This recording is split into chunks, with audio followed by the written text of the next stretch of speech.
all of a sudden I just see a pylon just like coming at me, even though it was like 30, 40 feet, it just picks up in the air and comes.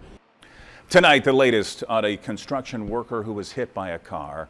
Good evening, everyone. Thank you for joining us. I'm Rod Fowler. Megan has the night off. We begin with a sad story. The worker was hit near 31st and Superior this afternoon. Channel 8 Eyewitness News reporter Brent Bonfleur found out more about what caused the accident tonight. Brent? That's right, Rod. That worker is in critical condition at Bryan Hospital tonight. Lincoln police say the woman who hit him was driving drunk.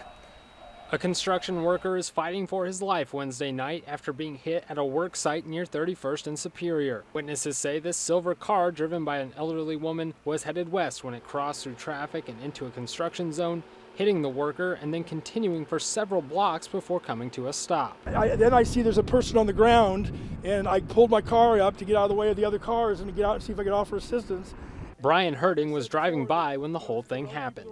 He was on the ground bleeding from the back of his head, and there was probably a 6, 7 inch, 8 inch puddle of blood behind his head. Herding says several people sprang into action, including one person claiming to be a doctor. A person that was a doctor came from Walmart and ran over to the person in the Toyota that hit them, and someone yelled at her, "No, no, not her, go help the guy that's on the ground down up here."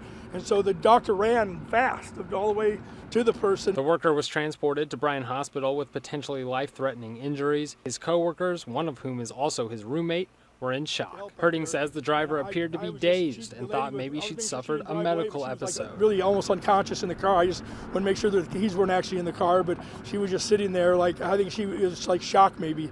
I don't know, but her eyes were the size of saucers. Lincoln police now confirming that she was driving under the influence of alcohol. Lincoln police tell me that woman now is sitting in jail. She's been arrested for DUI causing a serious bodily injury, and depending on the severity, that can be considered a Class 3 felony, and she could face up to 5 years in jail. Now let's just hope that poor guy who was hit recovers. All right, Brent Bonfleur from the newsroom. Thank you.